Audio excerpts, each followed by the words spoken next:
উচ্চারণের স্থানকে মাখরাজ বলে। আরবি হরফ 29টি, মাখরাজ 17টি। 1 নম্বর মাখরাজ হলকের শুরু হইতে হামজা হা। 2 নম্বর মাখরাজ হলকের মধ্যখান হইতে আইন হা। 3 নম্বর মাখরাজ হলকের শেষ হইতে গাইন খ। 4 নম্বর মাখরাজ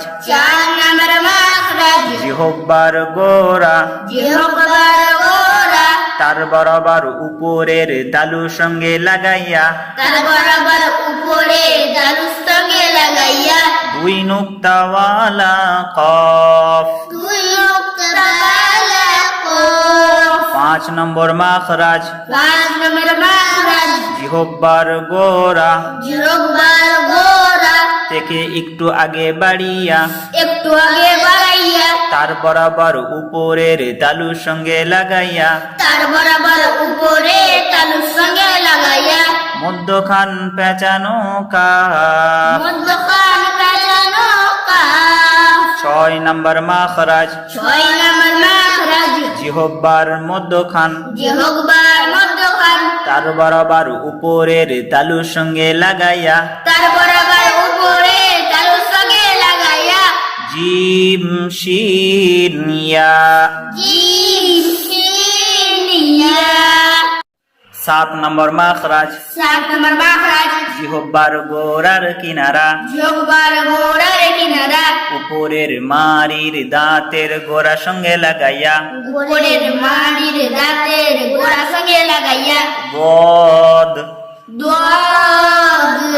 8 নম্বর মাখরাজ জিহ্বার আগার কিনারা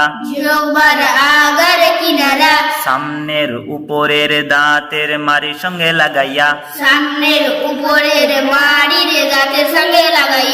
লাম। 9 নম্বর মাখরাজ জিহ্বার আগা তার বরাবর উপরের তালুর সঙ্গে লাগাইয়া নুন। 10 নম্বর মাখরাজ জিহ্বার আগার পিঠ তার বরাবর উপরের তালুর সঙ্গে লাগাইয়া র। 11 নম্বর মাখরাজ জিহ্বার আগা সামনের উপরের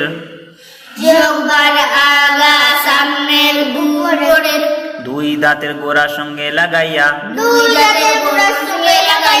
ত দাল তা। 12 নম্বর মাখরাজ জিহ্বার আগা সামনের নিচের 2 দাঁতের আগার দিকে লাগাইয়া সদ সিন জা।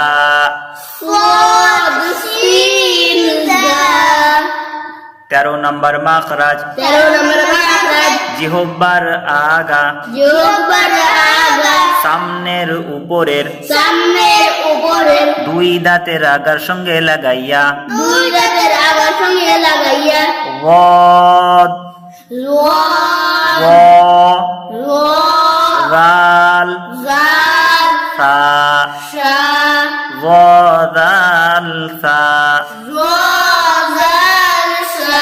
14 নম্বর মাখরাজ নিচের ঠোঁটের পেট